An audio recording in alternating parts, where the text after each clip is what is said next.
So the next panel discussion is about CHRO Predictive Talent.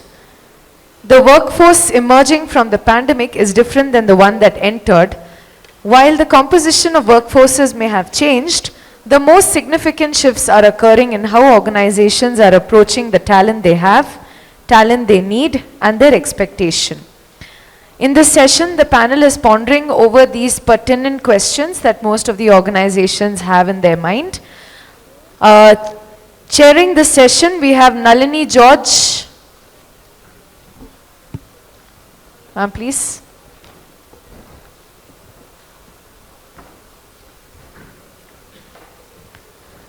And our panelists for the session are Shweta Mohanty, Head of Human Resource, SAP India.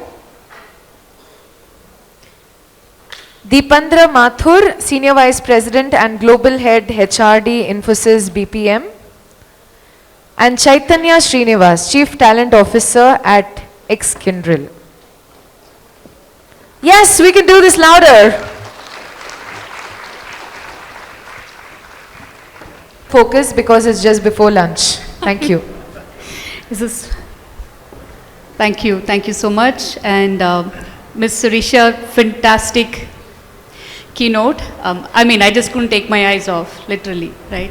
It was breathtaking. Thank you so much. And welcome for the session. And I'm going to chair this session, Nalini George. There's so much happening in the industry. I love the previous, the round table that we had. It was fantastic. But what we're going to talk today is, while the industry is transforming so much, with this august crowd, I'm going to ask some questions which probably will, have a discussion, and I'll try to keep 5 minutes for any questions that you have at the end. So with reimagining of the entire talent that's happening in the industry, Shweta, maybe I will ask you the first question, if that's okay with you. Yes. The diverse workforce that walk in today, they are very different in terms of their expectations, and we heard about it in the previous channel also. What's the one or two things that your organization is doing to make sure that we accommodate this, while also ensuring that your organization's vision, value, and culture is in place, and ensuring that employee sense of individuality is also maintained? This combination of everything that you have to consider. Would love to hear a few things that you or your organization is taking care of it at the moment. Thank you. Thank you so much, Nalini, and I'm glad that you brought this point on sense of individuality, because I think that's at the heart and core of a lot of organizational policies and processes that we have to think about. So we in SAP have 5 generations of workforce, and a lot of conversations we have had in the previous panels as well, where we were deliberating on what really touches each generation and what is valuable, and where do they find the sense of individuality. So I think one of the key aspects that we have seen and observed is that it has to always touch a sense of purpose. I think all of us here in audience, all of us here on the panel, everybody has a purpose in life. And if as an organization we are able to appeal to that sense of purpose and have our inclusive policies and processes which help them, and that's one of the ways in which you can really further your organizational mission and vision. I'll give you a couple of instances, on that.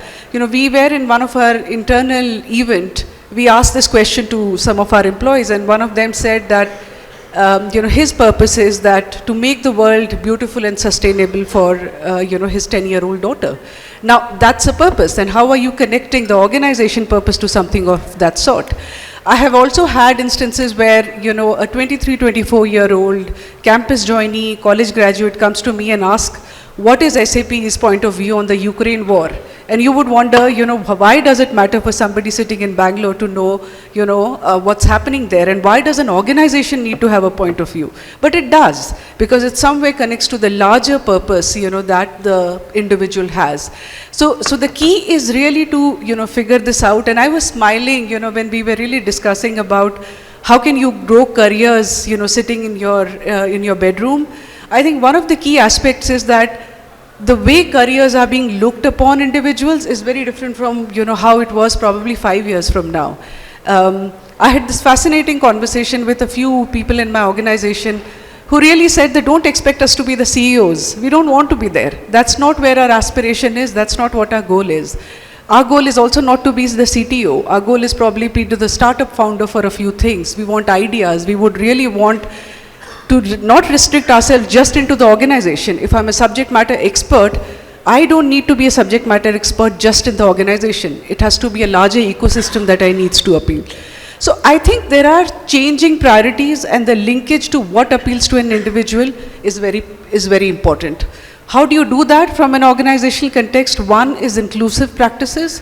We have to think through, on what appeals to people and how you are designing your policies, processes, approaches in the organization around that.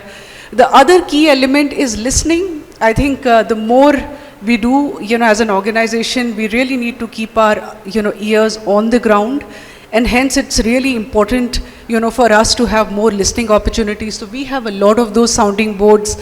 And one of the things that we have just launched recently is what we call as, People Unplugged.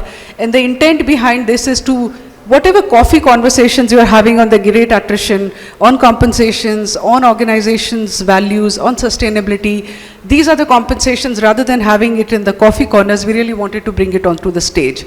So we are encouraging employees to bring their toughest challenges, questions, be open about it, make sure that there is an audience around that.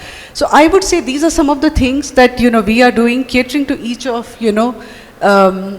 each generation, each segment of the workforce, what matters to them, and really re-looking at. And, one of the things that I, tell, and the leadership in SAP tells, is that no policy or process should really not be questioned beyond 6 months. I think gone are the times when we used to have those thick handbooks, employee handbooks, and, it was to be for eternity. I think we need to relook at it and be agile as an organization so that we can make those changes on what appeals and what is most viable for the generations in the organization. Thank you. That was, when you said sense of purpose and listening, they sound so simple, but I guess these are the mantras that really works in an organization. And thank you for that, Shweta. Just moving on, Chaitanya, we had good conversation this morning over coffee. With the changing economic situation currently that's happening, and I don't think the talent is what it was a decade ago or 2 decades ago. With this in mind, how do you really define the talent of today? So let me add to what Shweta said probably. That fight for talent continues. It was there 20 years ago, it's there today as well. But what has changed is how we go after the talent and what's available in the market. Traditionally, you had a set of colleges, you had a blueprint, you went and hired from those colleges certain degrees that was productive for you. But today that mold has completely changed, and it has been completely distorted, let me say distorted. Adding on, I think, but it's also given us new opportunities. It has given us a talent pool that didn't exist before, or we would have not normally looked for. For example, work from home brought forth a lot of diversity candidates who would now be able to work from home and didn't want to come into office. But I think there are 3 things that are fundamentally changed. One, Shweta spoke about the common purpose. It's the alignment. Folks are not looking for a long-term commitment. 20 years ago, the onus was on the employer to provide education, to provide skills, to provide really a career of longevity. Today, the common purpose is what is driving the talent pool. They want to make an impact. They want it to be sustainable. And they're looking for those answers. And great example of the Ukraine war, something that is so far removed from our day-to-day life. However, communication and people want to understand why and what our position is. So that sense of purpose is driving a lot of that change. Second, the currency is no longer a college or a degree, it's the skill and the experience. So as an employer, our mindsets also need to change. Why do you need a 4-year degree? Probably I'm going to be very controversial asking that question. But maybe it's the certification and the experiences that you bring in. So do we have systems in place to catch that? Do we have mindsets that are open to say, okay, I don't need a 4-year and a 2-year degree, but I can have these 5 certifications because that's really what I need for this job. So I think that's the second piece. The third piece that has changed in the talent pool is the experience and the engagement. It's the commercial grade experience that they're looking for in every touch point. 20 years ago, probably HR and HR platforms was, just make sure you pay the person right and pay them on time. However, today companies have to invest internally to give them that commercial grade experience. So talent pools are expecting that. So I think these 3 things, common purpose, skills as a currency, and then commercial grade experience right across is what the talent pool is looking for. So as an employer, we need to now change our mindsets to say, okay, look, I need to address these. Don't look at an employee or a practitioner for the next 25 years. Look at certain specific skills, their agility to learn, their open mindset to grow. That's more important today than where they're coming from. That's so apt, Chaitanya, because I like the way you said, right? Currency, which is not the certificate, but the skill. I still remember having a conversation with someone recently, a month ago, where the conversation was, why do you need a degree? Why don't you test my skill, right? I was talking about this morning on the table, where somebody has a 3 years diploma, and then he said, why don't you just put me through the same test? I probably can crack your code in few minutes. I mean, that's a conversation people are having. I think that's what is future, and it's the organizations and leaders who have to probably change their mindset and how we look at things. I'm just going to kind of switch from talent and reimagining how the future workforce would be to a little bit on the tools. And Dependra, I'm just going to kind of probably ask you, there's so much of conversation about taking decisions with data these days, right? It's all about data. Show me the data and let's take a decision. We're talking about bots everywhere. We're talking about intelligent tools everywhere, right? How do you think that the future would be where, we're talking about where do we draw a line between, a tool, an intelligent tool, and a human touch for running a business or having conversations with our employees? That's a great question, Nalini. And first is that, you can outsource a lot of things in the world, but you can't really outsource empathy. You can't outsource an emotional connect. And when you look at any kind of technology in any area of HR, technology plays it's a great partner to HR or to the organization in handling employee experiences. And when you look at employee experiences, you have to be efficient. You have to have the right kind of, efficient means that, one should be able to respond quickly to what an employer really wants and get it right the first time. So that therefore there is not just efficiency, but it's also effectiveness. But then beyond that, what really comes in is that people haven't fundamentally changed. Whether it's because of the pandemic or whether it's because of Gen Z or millennials or anything, people haven't changed. And we should at no point in time believe that the human connection or the emotional connect can be something which can be outsourced. And I'll also borrow from the points which both of you have been talking about. The fact that it's important to have the right kind of purpose, it's important to have the right kind of the emotional bonding with the organization, and some of these things come in not at the cost of technology, because technology would always be there. It would be always be there, getting better and better. You might have great analytics. You might want to know what people are thinking. You want to know, or you want to predict attrition. You want to predict who's going to join your company. But the fact is, besides all that, it's ultimately how people connect to the organization as potential candidates or people within the company. And how do they stay and grow in the organization? I think all these things become the important part of how technology works. So if we have to look at a long-term career for people, while many people could say that it's it's an outdated concept, but what really is the foundation of that?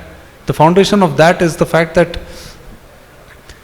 you have to have a lot of things right in the organization, and then give the choice to the millennial to make a decision every year to stay in the organization or not, and not to worry about what's going to happen 20 years down the line. That's a redundant question.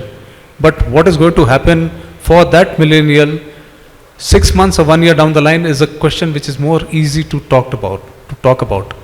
And a lot of these questions come in through the intersection of technology and the emotional connect. I so agree with that. There's so much of data that we get on a regular basis, but you need somebody to solve it. When it comes to solving a problem for a human, you need another human to solve. A coding can probably take you thus far, right? But I agree with that. And many a times when we are solving an emotional problem, or you're talking to someone, could be even for change in career, there has to be some conversation and human touch to that, is what I feel. And thank you, Dependra, it was good. So Chaitanya, you were talking about, the three main things that you just spoke about, and I like what Shirisha said in the keynote. When you're thinking of transformation, innovation is something that you can't miss. It has to be part of that. In the current structure that we have, where, a lot of companies are hiring interns, and you also have seasoned professionals within the organization, how do you ensure that you embed the entire innovation mantra into this, right? How do you ensure that people buy into it? How do you ensure that innovation is palpable for anybody? It doesn't matter who you are. You might be a new grad, or you've been with the company for longer. I would love to hear something on that. I think the key to that is to build a culture across the organization. A lot of organizations, we have tried various aspects of it, running short sprints. It could be a hackathon. It could be, a very time-bound space where you have tried to drive innovation. But I think what is key when you want it across levels is to drive that culture and a mindset of a quick ideation, iteration, and fail fast. And also to say and make that bold statement that it's okay to fail. But you have to fail fast, iterate, learn, and get back on track. I think building that culture across the organization, not just in a lab or a design thinking workshop, but actually on the floor, is the key to driving innovation across. And of course, around that, you need the systems in place to manage that, track that. I've had examples, utilization is something a lot of us drive. But then can you give, let's say, 10% or 15% of time for folks to iterate as a culture? Build that into your cost case, build that into your fabric. I think those are the big, bold things that you can do in the organization to drive innovation, as well as driving that culture. But the bottom line is necessity will always drive it. So if there's a distorted market and there's a necessity, that will also force you to do that. Yeah, so I basically want to say that, we said necessity is the mother of innovation. I think we should replace it with culture. Culture would be literally important. I do have an example. We had a hackathon recently at Rakuten, and, one of the employees is actually an intern, came up with this amazing idea, right? We took it up. We have innovation culture in our office. We took it up, and the product was ready in probably 6 months. And you'll be surprised that we're externalizing it now. So, innovation doesn't have to be something that, we're defining it. There's something called as borderless. It doesn't matter who it is, but it's the culture, it's the environment that you provide. I so agree with what you're saying, Chaitanya. It's the company which can provide that platform for people to innovate and think. If there are restrictions, it doesn't work. Yeah, thank you. Thank you for that. So, Dependra, I'm going to come back to you again. While we are talking about having bots and ensuring that we give the human touch to our employees, In the current structure that we have, where you have probably 50% of your employees in office and the other 50% at home in a hybrid model, how do you think we can make sure that the famous 4 A's are taken care of, right? We're talking about adaptable, actionable, achievable, and accountable. Even in this model, how do you ensure that employees are there and they kind of are abiding by some of these rules which are required by the organization? It's a great question, and I think the answers are not very simple. So let me start by saying that it's something that every organization, including ours, is grappling with it. How do you ensure that the people who are at home or working from home, and by the way, that's today it's now the norm. I came to the office last week 5 days, and I felt it was a bit of an overhead. That I had to drive those those 10 trips up and down. So the reality is that we would be definitely in the state of being in an hybrid scenario. And of course, there would be some set of people who would definitely not want to come to the office because of their own personal reasons, and it's perfectly fine with that. Now, in this scenario, how do you set the tone for development? How do you set a tone for a holistic growth of individuals for a sustainable organization? And I think that's really the key issue which is hurting, or which is on the top of the minds of all L&D people in the company. And I think the answer to that is that it's a multitude of a lot of things which have to happen. There are certain aspects related to knowledge, there's certain aspects related to skill, and there is something related to the attitude of the person. Now, what is it that if you have to build in a human being, and it's all a composite, holistic set of all these 3 aspects at different levels or at different stages of one's career within the organization. It's easy to build knowledge through a lot of learning and a lot of development which can happen. It's easy to build the skills, because now the skills is no longer the forte of the organization, but there's a lot of skilling platforms available outside. So there's knowledge, there is skill may not be wholly in-sourced, can be also outsourced. But the attitude and getting all these things together is something which is the one which is key for us. And how does one do that? One has to only be able to do that through demonstration under different circumstances by the leaders of the organization, and percolating those ideas down to the people, so that people learn, grasp, and learn from examples of others. And I think if we that's the only way that we'll be able to kind of master the 4 A's, build a organization, give back to the society, the people who are working with us, and ensure that they become the right citizens, the ready, capable leaders that the country and the nation and of course the world that really requires. Thank you. Attitude of the leaders sounds very simple, but that I think drives a lot of things within the organization. Giving back to society is something I see everybody talks about. Thanks for pulling that up. So Shweta, I'm just going to come back to the previous question I asked, right, on the hybrid model.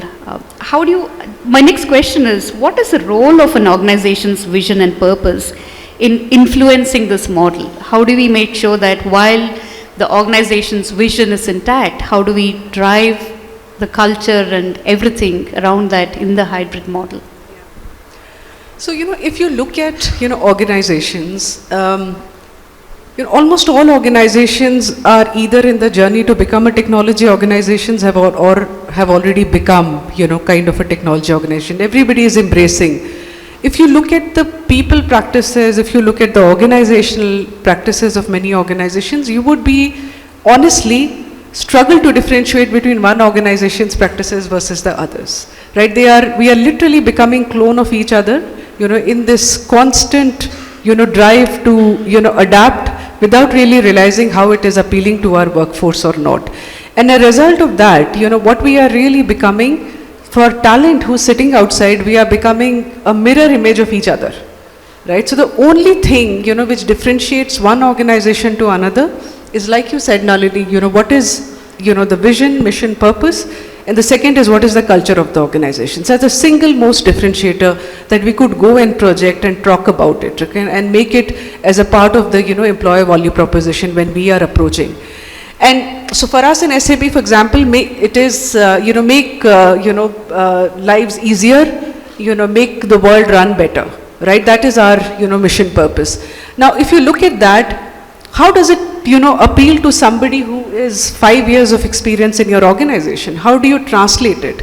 So one of the most important aspect is that whatever is the culture of the organizations, as leadership, as every person in, in the workforce, you have to live by it. You have to walk the talk it. There is no other alternative for us if we do not hold ourselves to the bar of, why are we there in the business? What is the reason why and who are we catering to?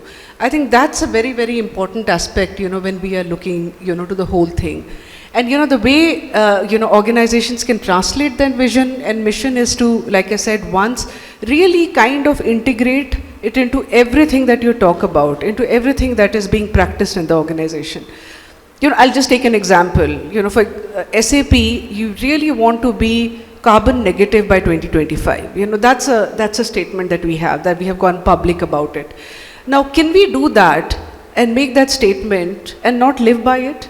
And not make sure that our campuses, our shuttles which run are not compliant, that would be a huge disconnect if we try to do that. So as an organization, we are making a, effort that when we go and talk to somebody about what is, the statement, what is the mission, we are living by it. So if you look at, our campuses in Bangalore, we are 95% relying on natural, sources of energy. That is solar energy is which powers almost all our organizations, all our offices. So that's one of the ways in which you are living by it. And the talent today is very smart. They are able to see whether we are living by it or not, whether we are practicing what we are preaching or not. And hence it's very important that, whichever practice, whether it is our innovation practices, we are really holding the bar to ourselves. We are holding the mirror to ourselves. For us, you talked about the hackathon thing. Nalini, very similar, that we do in our organization, but one of the significant aspects of that is sustainability. We make sure that 1/3 of our ideas are coming in that field because that's what we are talking about to our customers about it. So if we don't innovate on something which we are selling to our customers, it is a huge gap that people are able to pick up. So when we are talking about careers, when we are talking about practices, it's really important that you distill down, your mission into something which is relatable and people are able to see how you are bringing it to life. Fantastic. I mean, that shows what SAP is all about, that great example. Thank you. So I'm going to come back to Chaitanya. Everybody since morning is talking about millennials, Gen Zs, what's next. But as we know, as millennials are, at this moment when we speak, they all are gigging, right? Nobody wants to work from morning 8 to evening 5. They all want to make sure that they are in the gig economy. What would be the strategy of future in terms of how the organization would take this forward? Are there any talent planning changes that we are already planning? I think the market is getting distorted.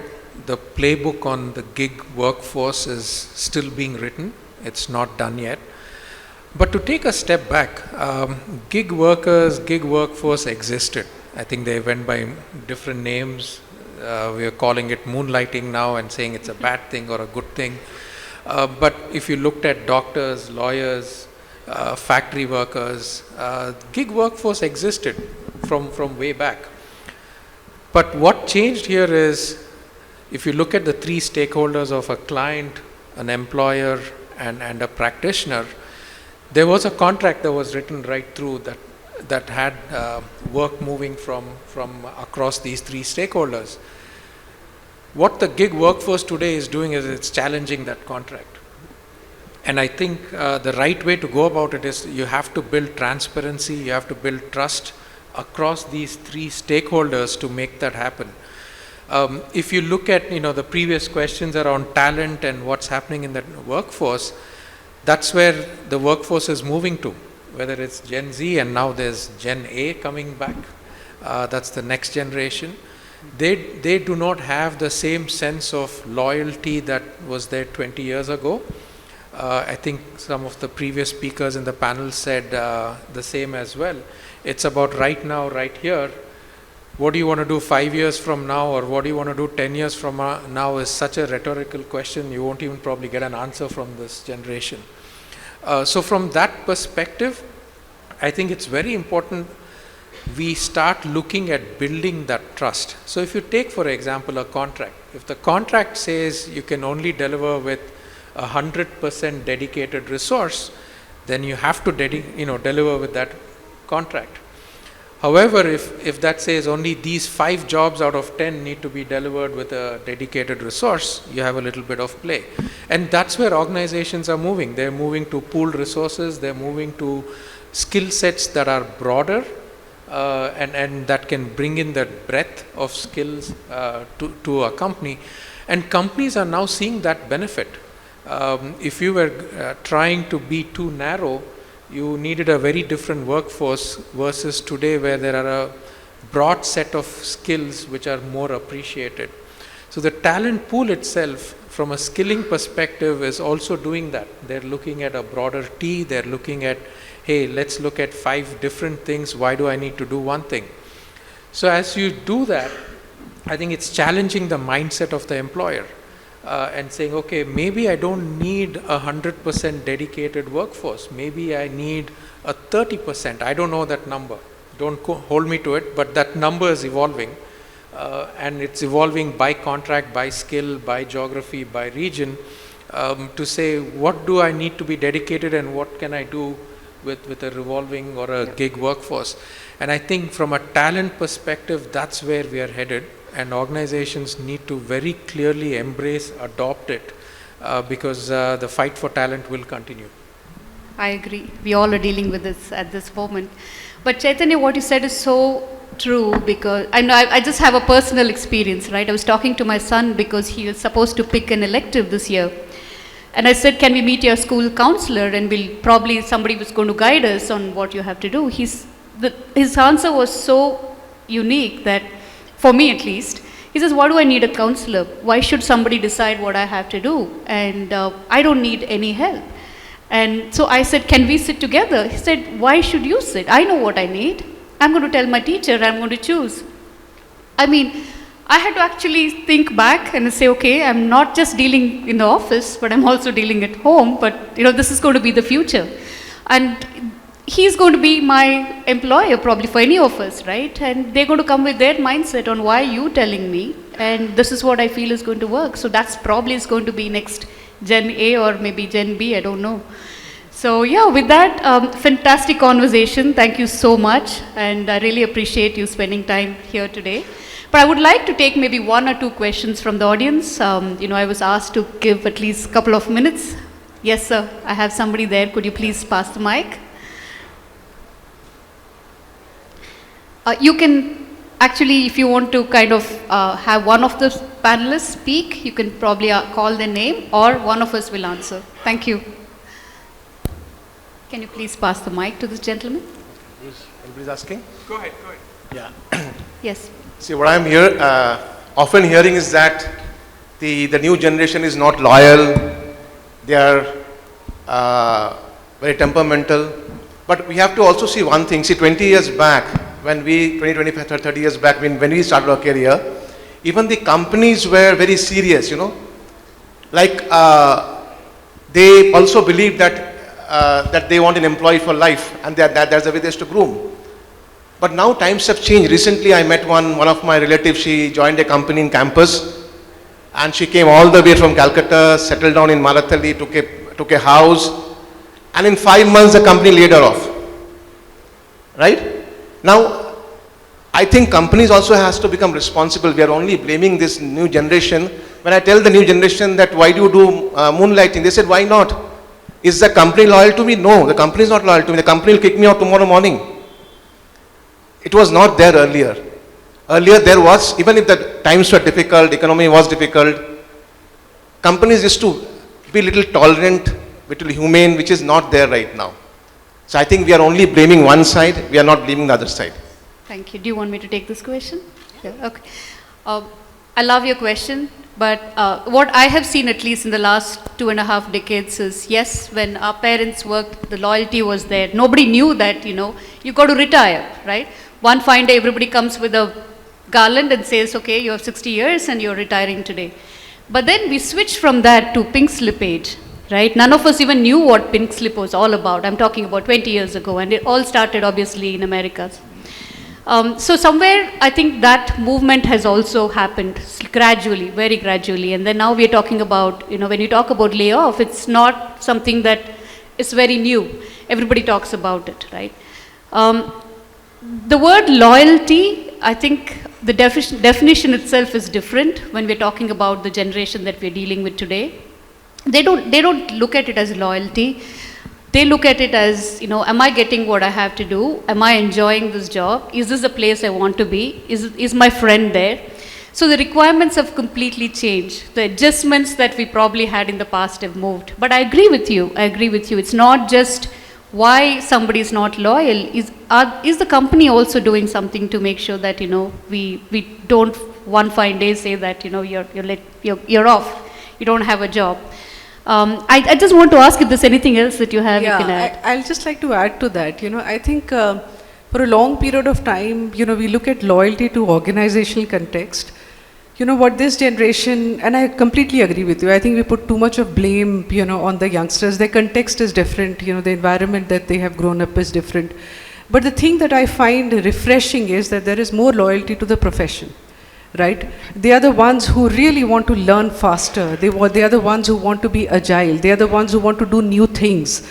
That is something which we don't give them as much as credit. We see they want to jump from one job to another, but actually what they are trying is to keep them more self, because there is so much of competition, there's so much of new things coming in. The sense of learnability that if you don't have, you won't survive. And if you ask me personally, I would any day want somebody to be have loyalty to the profession than loyalty to the organization. Because if they are really true to what they are doing, to their jobs, I think the organization will realize, and they would realize the value for being in the organization. Thank you, Shweta. We'll just take one last question before we close the session, please. Thank you so much. Good afternoon, everyone. This question is for the entire panel, so anyone can take the question. So for me, autonomy, purpose, and mastery are very important. So you spoke about purpose a lot.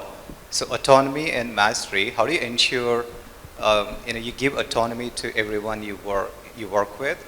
And the second one is mastery. How do you ensure we achieve mastery? So every individual focuses on mastery, like whatever they work on, they want to become an expert in the field. So how do you ensure they can achieve that? It's a good question. See, mastery is, there are various theories about mastery. One theory is that you have to practice something for 10,000 hours before you can call yourself a master in this. And I think an organization which provides that kind of an opportunity for a person to develop mastery, and it's not the same thing over and over again. It's same thing, related things, moving slightly forward, moving up the value chain, moving down the value chain, etc. That's what really calls for mastery. And an organization which can produce that or give those kind of career options is the one who's a winner. I think that's one part. Autonomy is, you can look at autonomy as, it could be freewheeling. Is it laissez-faire? No, it's not really laissez-faire. It's really about the fact that do you have the autonomy of doing how to do the job? Somebody else can tell you what to do. That this is the goal, but how to go about doing it in an ethical, in a method which is in line with the values of the company. I think that's autonomy. Thank you all. We're going to be out, so if there are any questions, we'll take it. Maybe just outside this room. Thank you so much. It's time's up. I see it. Thank you. I'm going to hand over back to you, please.